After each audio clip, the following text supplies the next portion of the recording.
What if everything you've been taught about death is a lie? Not a philosophical question, but a secret revealed to humanity over 75 years ago. You know the name Roswell. You've seen the stories of a crashed saucer and a government cover-up. At the White Sands Missile Range, the U.S. military was reverse engineering captured German Vita rockets, pushing the boundaries of what was thought possible in warfare and space exploration. The story might have ended there, another classified military report buried in a file cabinet. But on the morning of July 7th, a local rancher named W. Mac Brazel was riding out to check on his sheep after the storm. He found his property littered with a field of strange, metallic debris. Glenn Dennis, a mortician in Roswell at the time, recounted receiving a bizarre call from the airbase on the day of the incident, asking for multiple child-sized, hermetically sealed coffins. He later spoke with a nurse from the base hospital who, in a state of terror and distress, described helping with the preliminary autopsy of several small, non-human bodies. She described beings with large heads, frail limbs, and deep, glossy black eyes. The details she provided were so traumatic that she warned Dennis to forget they had ever spoken. She was transferred off the base the next day and was never heard from again. Friedman's investigation, cross-referencing military records with witness locations, led to an even more shocking conclusion. The debris field found by Mac Brazel was to light and scattered to have come from a fully intact craft. He theorized that the object had experienced some kind of mid-air explosion and that the main body of the ship had crashed at a second, more remote site, miles away from the first. And it was at this secret second site that the military found not just the wreckage of a craft, but the bodies of its crew and one lone, impossible survivor. The material was unlike anything he had ever seen. It was as light as foil, but could not be cut, dented, or burned. Most remarkably, if a piece was crumpled into a ball, it would remember its original shape, unfolding itself perfectly flat with no creases, a property we now call shape memory alloy, a technology that was decades away from being invented. The world was holding its breath, caught in the nascent chill of the Cold War. On July 8th, the Roswell Army Airfield's public information officer issued a stunning press release that was picked up by newspapers across the country. The many rumors regarding the flying disc became a reality yesterday when the intelligence office of the 509th Bomb Group of the 8th Air Force Roswell Army Airfield was fortunate enough to gain possession of a disc. For a few brief hours, the world believed contact had been made. The headline was printed, "RAAF captures flying saucer on ranch in Roswell region." But the curtain of secrecy was already falling. Just 6 hours after the initial announcement, the military called an emergency press conference. A high-ranking general presented wreckage to the cameras, but it wasn't the strange, resilient material Mac Brazel had described. It was flimsy wood, foil, and rubber. The official story had been changed. It was not a flying disc. It was a common weather balloon. The case was closed. The military ordered all witnesses to remain silent, and the story of the flying disc was officially dismissed as a mistake. On the night of July 4th, a thunderstorm of biblical proportions tore across the desert. In 1978, nuclear physicist and lecturer Stanton Friedman began a meticulous investigation into the incident. He was a scientist, not a sensationalist, and he was determined to separate fact from fiction. His breakthrough came when he located Jesse Marcel, the very intelligence officer who had first collected the debris from Brazel's ranch in 1947. Now retired, Marcel was no longer bound by his military oath to the same degree. In a recorded interview, he stated unequivocally, "That stuff I saw, it was not anything from this earth. It was not a weather balloon, not a rocket, not an airplane." Marcel described strange eye beams covered in purplish hieroglyphic-style characters, symbols that no one could decipher. But this was no ordinary storm. At 9:50 p.m., radar operators at White Sands tracked an object moving at speeds and trajectories that defied explanation. Minutes later, the same object was detected near Roswell Army Airfield. Believing it could be an advanced Soviet craft, the military scrambled its fastest jets, the F-80 Shooting Stars, to intercept. But what the pilots encountered was something else entirely. Reports described an object that could vanish and reappear miles away in an instant, executing maneuvers that would have torn any human-made aircraft to pieces. It was silent, seamless, and utterly alien. But the real secret wasn't the ship.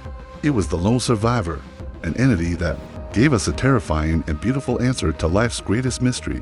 Prepare yourself, Because what you are about to hear may shatter your understanding of existence itself. In the shadowed world of classified projects and fringe science, one name is spoken only in whispers: Dr. Aris Thorne, a brilliant but reclusive astrophysicist. Thorne was once a rising star within the clandestine research divisions of the U.S. government after World War II. He published groundbreaking papers on quantum entanglement and theoretical physics before abruptly vanishing from the public eye in the early 1950s. For decades, he was presumed dead or to have defected, but according to a handful of leaked documents and deathbed confessions from former intelligence officers, Dr. Thorne was not gone. He was leading the most secret project in human history, the analysis and communication with the sole survivor of the Roswell crash. Thorne's private journals, allegedly smuggled out of a secure facility after his death, form the basis of this story. They detail a truth so profound that the government decided humanity was not ready to hear it. A truth that begins not with a theory, but with a storm. In the summer of 1947, the New Mexico desert was a place of immense strategic importance. Then, for days, nothing. Recognizing this was not from any weather balloon, Brazel contacted the authorities. The news traveled fast. For 30 years, the lie held, but the truth refused to stay buried. Marchel's testimony opened the floodgates. More witnesses came forward. The second crash site was a world away from the scattered debris field Mac Brazel had found. Deep in a secluded canyon, shielded from public view, lay the main body of the craft. The being showed no signs of panic or aggression. It was calm, observant, and profoundly still. Military doctors were baffled. It had a detectable, rhythmic pulse, but it did not appear to breathe. The body you see is a vessel, a biological doll. We weren't the pinnacle of creation. We were an earlier, less efficient model. The conversation, as recorded in Thorne's notes, then turned to the craft itself. The ship is also part of me, Hale transmitted. It is an extension of my consciousness, just as this body is. It moves not by propulsion, but by thought. It does not travel through space. It places itself where it wishes to be. The storm did not damage the craft. A momentary lapse in my own focus did. The implications were staggering. This being and its ship were a single, psychically controlled entity, capable of manipulating space and time. One of the scientists, a biologist named Dr. Michaels, finally managed to formulate a question that was on everyone's mind. He gestured toward the two deceased beings recovered from the wreck. Do you feel sorrow for the loss of your companions? For their deaths? It is designed to withstand the pressures of different atmospheres and dimensions. But it is not me. It feels no pain. It has no needs. It is a tool. Dr. Thorne, a man of logic and physics, was stunned. He asked, through a series of projected thoughts and questions, how it could be a machine if it was clearly organic. The response from Arrow was immediate and paradigm-shattering. You are machines as well. You are an intricate collection of bone, muscle, nerve, and electricity. You require fuel in the form of food. You require an oxidizer in the form of air. You excrete waste. Your biological shell is temporary, fragile, and will inevitably fail. Your body is a far more primitive machine than this one, but it is a machine nonetheless. Its blood was a thin, translucent fluid that seemed to carry light. It required no food, no water, and its large, dark eyes rarely blinked, seeming to look not at the people in the room, but through them. Dr. Thorne wrote that the being paused, not out of hesitation, but as if to allow the humans to fully prepare for its answer. Then, a single, clear, and unalterable concept materialized in their minds. A concept that would become the foundation of the entire cover-up. The one truth the government decided the world could never handle. The first sign that this was more than a biological curiosity came from the guards and medical staff themselves. One by one, they began to report strange phenomena. A soldier would be standing guard outside the room, only to suddenly hear a clear, simple question in his mind, like, why do you fear? A nurse checking the being's vitals would feel a wave of profound sadness wash over her, an emotion she knew wasn't her own. According to Dr. Thorne's journals, it was a seamless, scarab-shaped vessel, not crashed so much as embedded into the desert floor. There were no rivets, no panels, no discernible cockpit. Its surface was cool to the touch, despite the blistering New Mexico sun. It was less a machine and more a single, solid object, radiating a faint, almost imperceptible hum. It was here that the military made the discovery that would be erased from history. Inside the ruptured craft, they found the bodies of two of its occupants. They were small, Frail beings, their skin a pale, luminous gray. Their heads were large and bulbous, their limbs slender, and their eyes were immense, obsidian black orbs without pupils or lids. But it was the third being that changed everything. It was alive. This lone survivor was carefully transported to a secure medical wing at Walker Air Force Base, into an isolated area designated as Room to Be. At first, these incidents were dismissed as stress-induced hallucinations. But when multiple personnel reported hearing the same voice in their heads, a voice that was genderless, calm, and conveyed concepts more than words, the military knew it was facing a reality beyond its comprehension. This was not a captive, it was a communicator. This is when Dr. Aris Thorne and his specialized team were secretly flown in. Their mission was singular: establish contact and understand the nature of this being. In his journals, Thorne writes that the first formal interview was not an interview at all. It was a lesson. The being, which they began to refer to simply as Arrow, a name Thorne believed was projected into his mind, began to transmit its truth. We are not life forms in the way you understand life. The first concept pulsed through the minds of the people in Room to Be. The scientists in the room were left speechless. In a single thought, the being had reframed the entire human experience. The air in the room grew still. Arrow replied, "Death is a concept that does not exist." Dr. Thorne wrote that the four words, "Death is a concept that does not exist," hung in the airless room with more weight than any physical object. For the scientists, it was a declaration that defied all known biology, physics, and philosophy. It was the statement of a god or a madman. How could death not exist when two of the being's own kind lay lifeless in a nearby hangar? Arrow, sensing their profound confusion, began to elaborate, transmitting a stream of concepts that would form the foundation of its terrifying revelation. What you call death, Arrow explained, is merely the shedding of a vessel. The body you inhabit is temporary. Your consciousness, your memory, your identity, your true self is not physical. You are an immortal spiritual being. You are what we call an Isbe, because you exist eternally. You cannot be created and you cannot be destroyed. When your biological machine ceases to function, you simply leave it behind, just as a pilot ejects from a damaged aircraft. This in itself was a revolutionary idea, echoing ancient spiritual beliefs. But it was what came next that horrified the team. If the soul is immortal, then where do we go? And why are we here on Earth in the first place? Dr. Thorne's journal entries become frantic at this point, the handwriting more jagged, as if he could barely keep up with the torrent of information.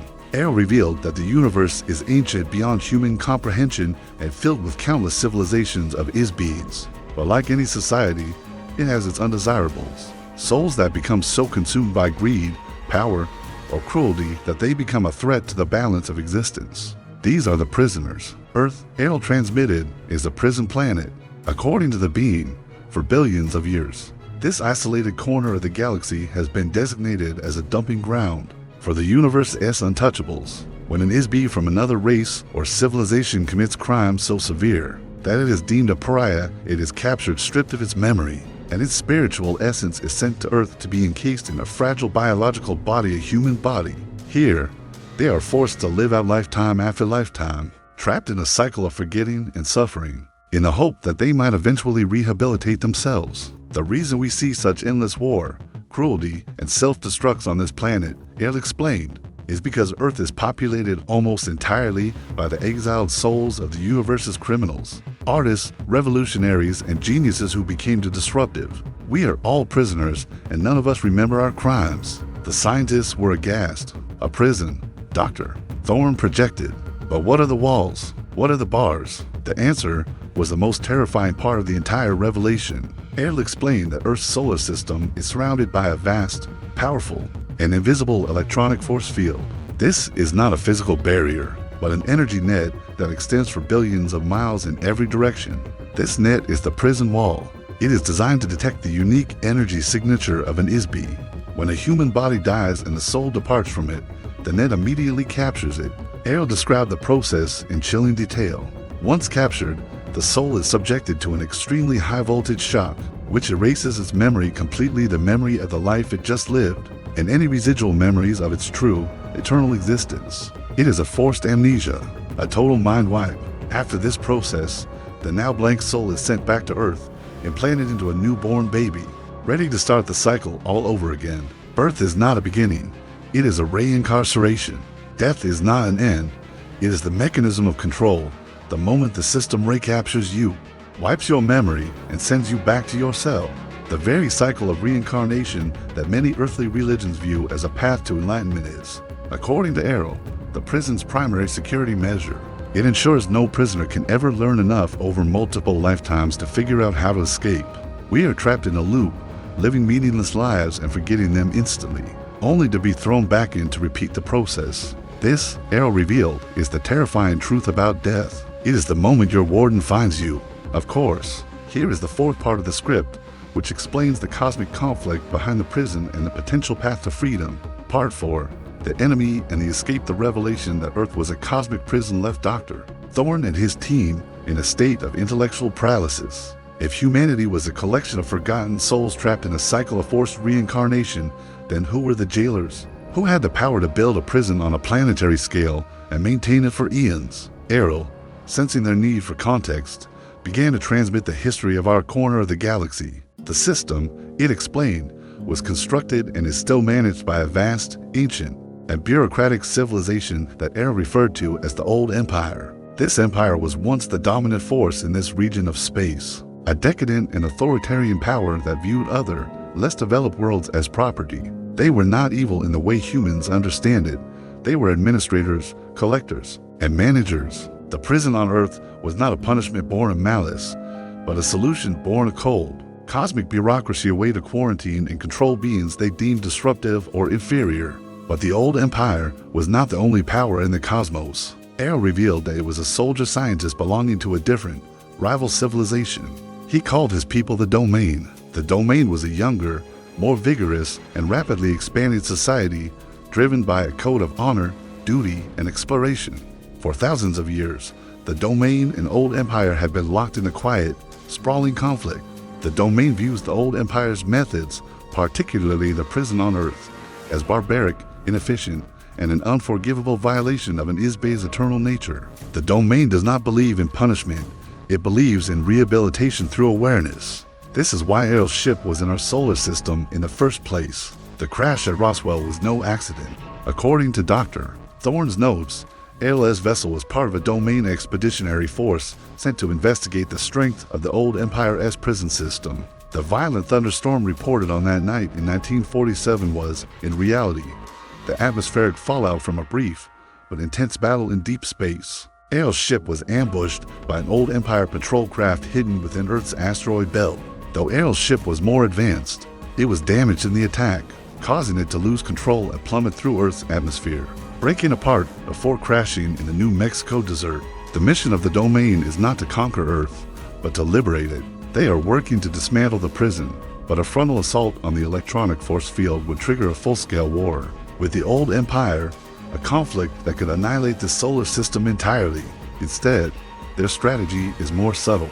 They are working to destabilize the prison from the inside out. They believe that if enough beings currently trapped on Earth can wake up and remember their true nature, the entire system of control will collapse. Dr. Thorne's final entries in his journal are dedicated to the most important question of all. Is there a way out? If death is a trap, how does one escape it? Arrow provided an answer. It is not about building a ship or breaking through the force field physically.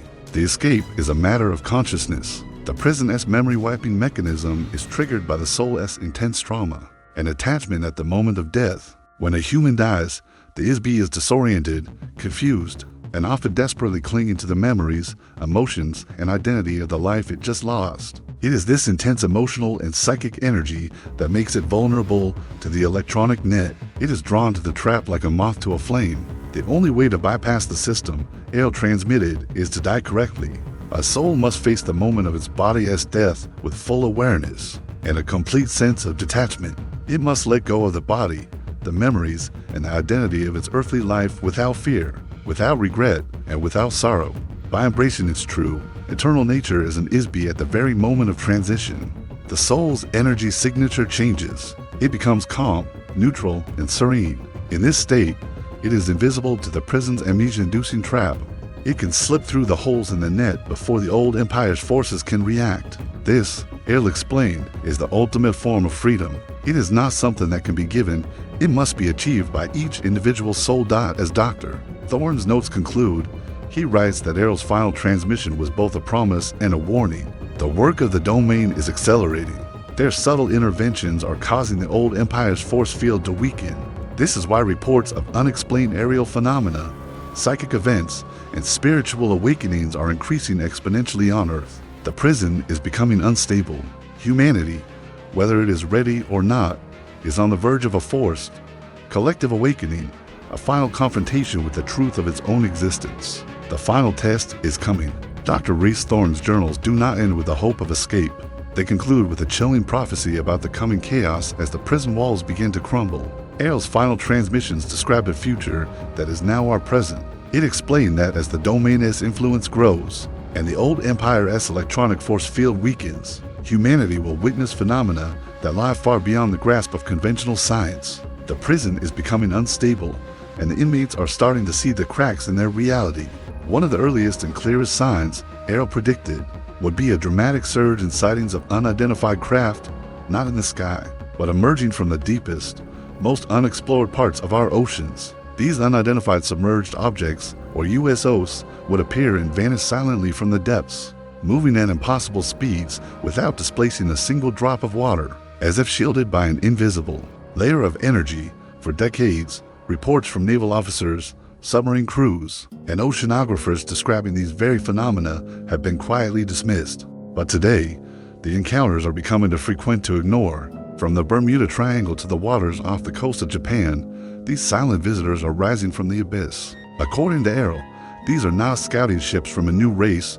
They are probes and vessels from both the domain and the old Empire, monitoring the deteriorating prison and a population of souls that is beginning to remember. This awakening is not just external, it is happening within us. The weakening of the memory wipe frequency is causing glitches in the system. More and more people are experiencing phenomena that were once considered rare: vivid past life memories, spontaneous out-of-body experiences, and a dramatic increase in intuitive or psychic abilities. The anesthesia that has kept our true selves dormant for millennia is starting to wear off. This leads to the final test that Errol warned of. It is not a war between alien fleets in our skies. It is an inward reckoning.